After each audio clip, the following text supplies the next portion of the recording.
Hi guys. I'm going to do a little wrap-up summary of kind of what I thought and how it went playing EA Mictlan here in the sub. So this is the turn I took over. This is turn 33. Um, let's see, 1, 2, 3, 4, 5, 6, 7, 8, 9, 10 provinces on turn 33 with a small stack of sacreds here. That's 12 Ozelotls and some Eagle Warriors, just 6 of those. Handful of Pegasus riders here, Pegasi perhaps, and yeah, and this sweet, sweet site, um, which is important to keep track of. Um, I subbed into this position, saw the lack of army, knew it wasn't good, saw the research, knew that wasn't good, um, and just like it's hard to make things happen with this. I did end up taking a chunk out of Vanheim, like 1, 2, 3, 4, 5, 6, 7, 8, 9, 10. Um, and I think 11, 12 provinces or something like that. Um, and that was the extent of what I could grow. So slightly over doubled my size in as many turns as it took the original player to get 10 provinces. So I'm about on track. But the real reason for wanting to do this again is I wanted to take a look at the Bless. Um, so let's just bring it up here.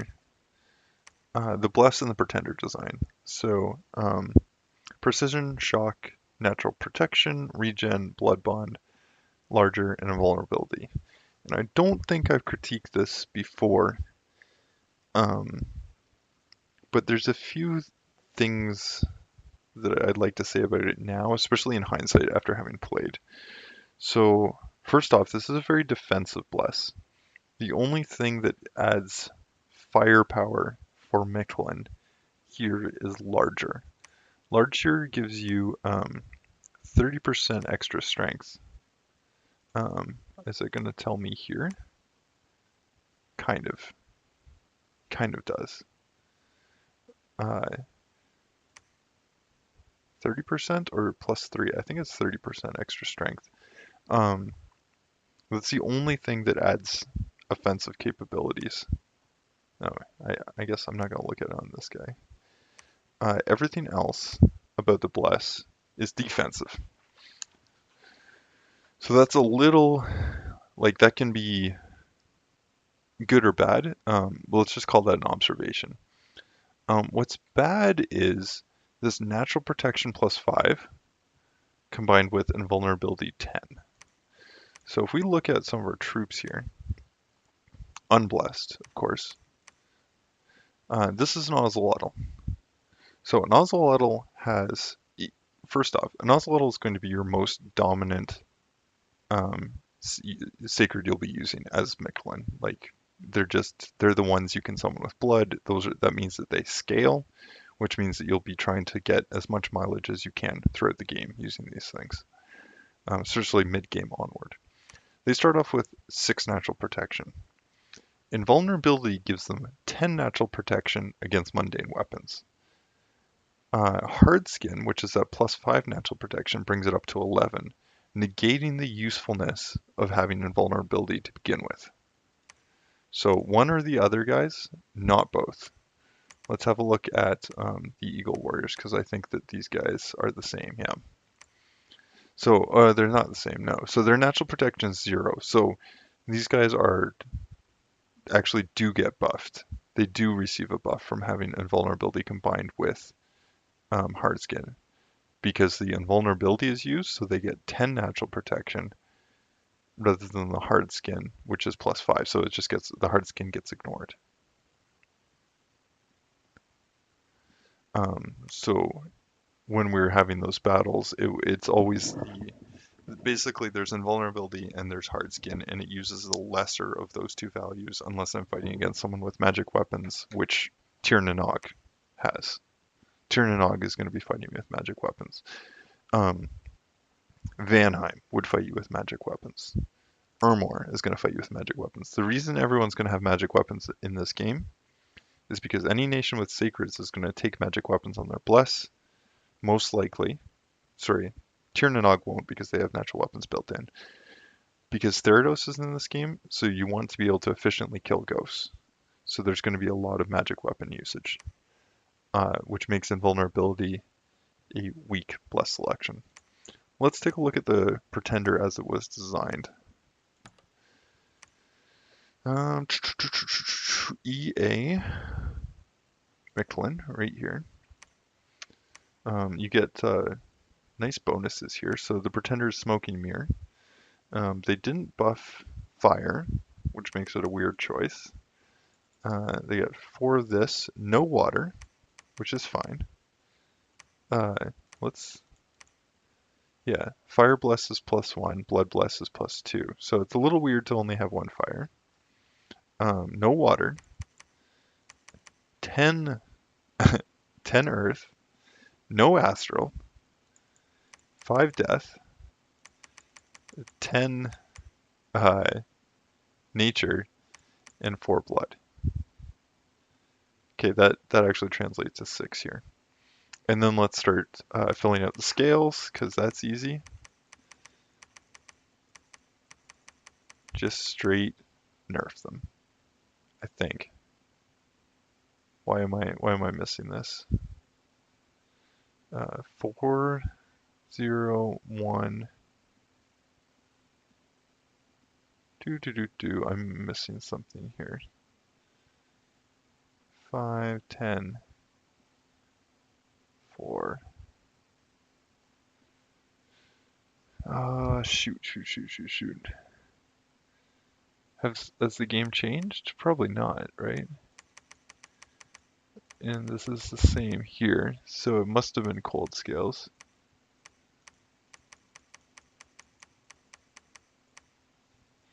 Alright, I'm gonna have to look at the turn, unfortunately. Do I? Is there 1 less blood? No, because there's a blood. Let's make the bless blood bond.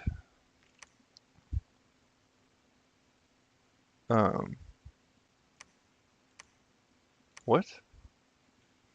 Why not strength then? Well, let's fill it out. Regen, that's easy. Larger is easy. Stygian flesh is invulnerability. Hard skin. Major shock is +10. And precision. Yeah, how did he get away with this bless? Did he take it dormant? No way. Also, why not go strength 1 here? Maybe the game has changed.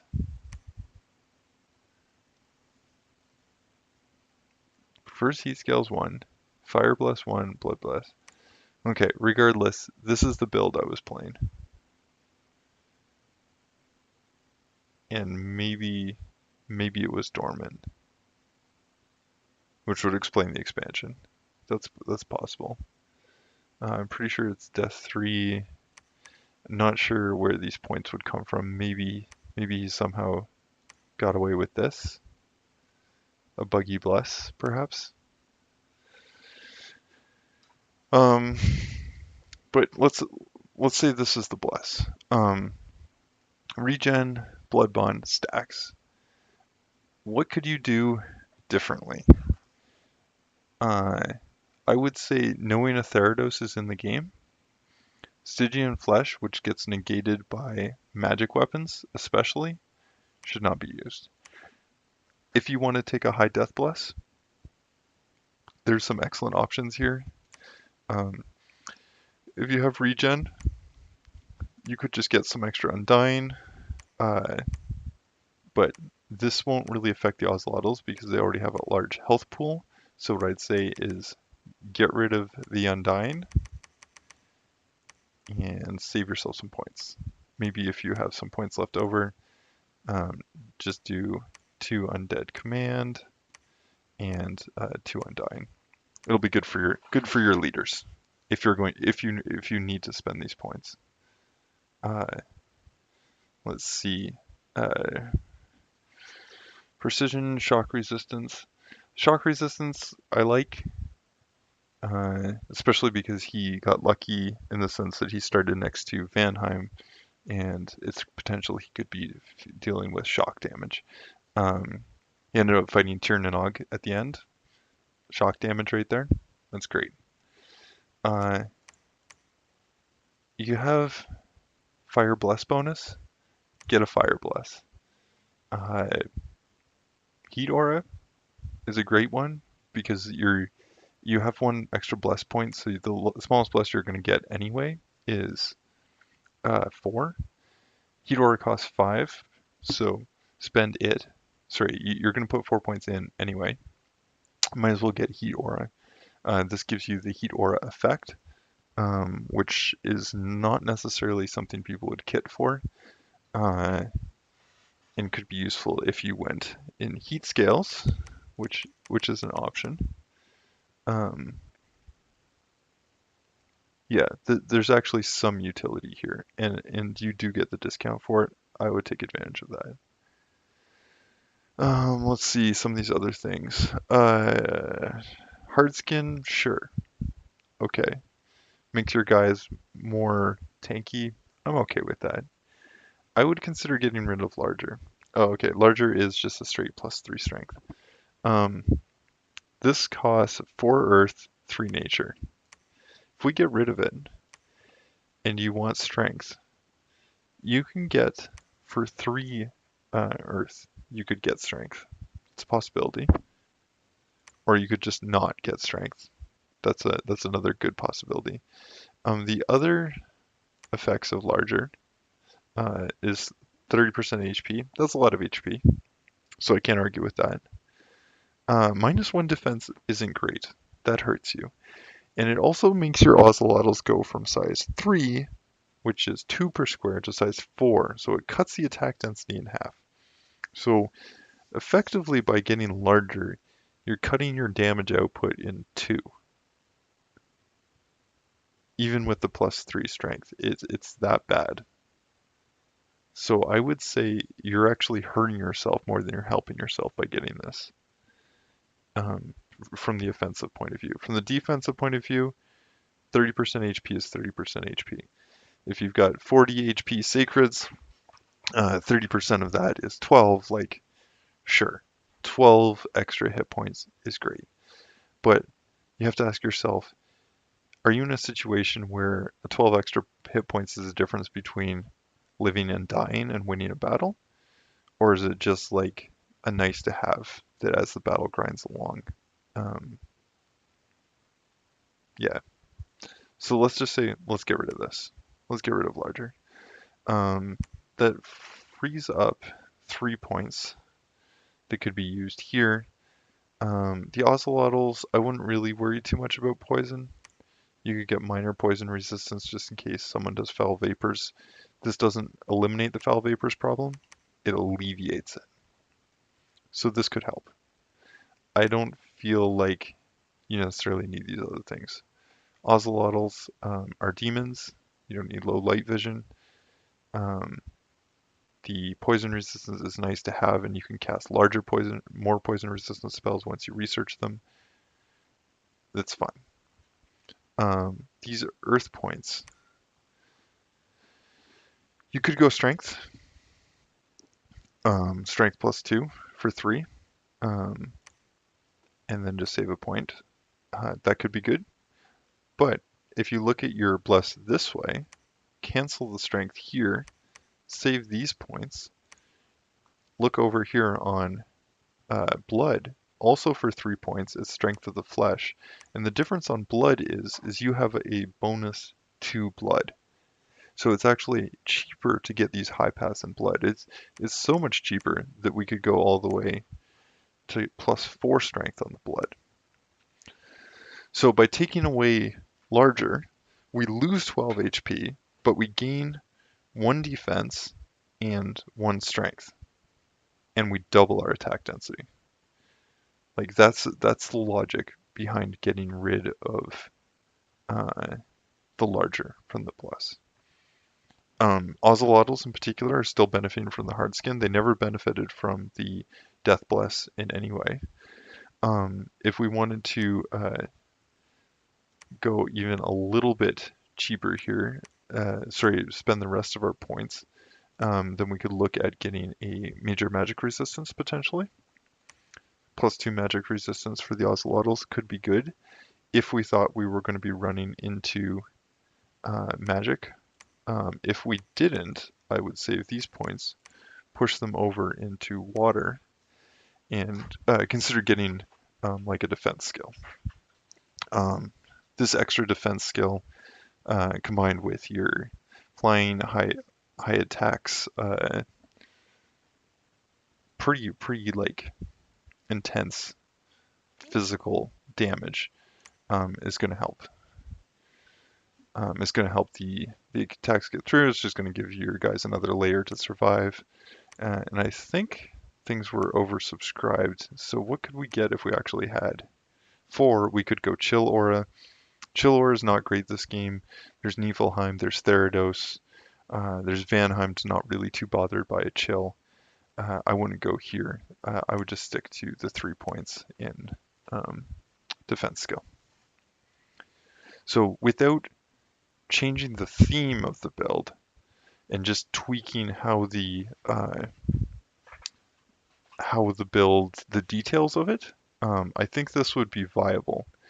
So again, like my starting build was the natural protection, invulnerability, larger, and we've tweaked it with a little more defensive stuff like the minor poison resistance, the heat aura. We've added the extra attack with the strength of flesh, and we've gotten rid of the larger to double the effective attack density. And I think that this would be a much more viable build. Other things like the Undying Undead Command. Undying only helps your commanders, really. That's an extra 4 hit points, potentially. The Undead Command would actually matter a fair bit because it allows you to move the Ocelotls around. So you want to build momentum in this game. Who's going to be commanding the Ocelotls? It's going to be Mictlan priests. Let's have a look. Like this is who I was using. I was using these priests. I was mostly using these priest kings. They can move around Ocelotls. In actuality, these guys are recruit anywhere. These guys would be doing the bulk of the commander movement. And you want them to be able to move the Ocelotls. They need undead leadership. Sweet. Okay, that's my take on this particular EA Mictlan build. This is really like the context here on where this wouldn't apply is to other games is I committed to the original player's true hell scales. He must have gone dormant, and I must be missing something about one of these scales. Definitely not luck, drain, or death. He must have taken some of these. Maybe he took Dom score 1 or something. But you would take this awake. You're taking true hell scales, and I'm considering that Therados, Niflheim, Vanheim, Tirnanong, Sauramacia, like I'm considering the other nations in the game with this build. So it's not truly generic, and there's definitely other ways to play with scales, with a different god chassis, with potentially taking an imprisoned build, and then changing the blesses to take advantage of imprisoned blesses. Sweet. Okay, that's my EA Mictlan series, guys. Thanks for watching. I really appreciate it.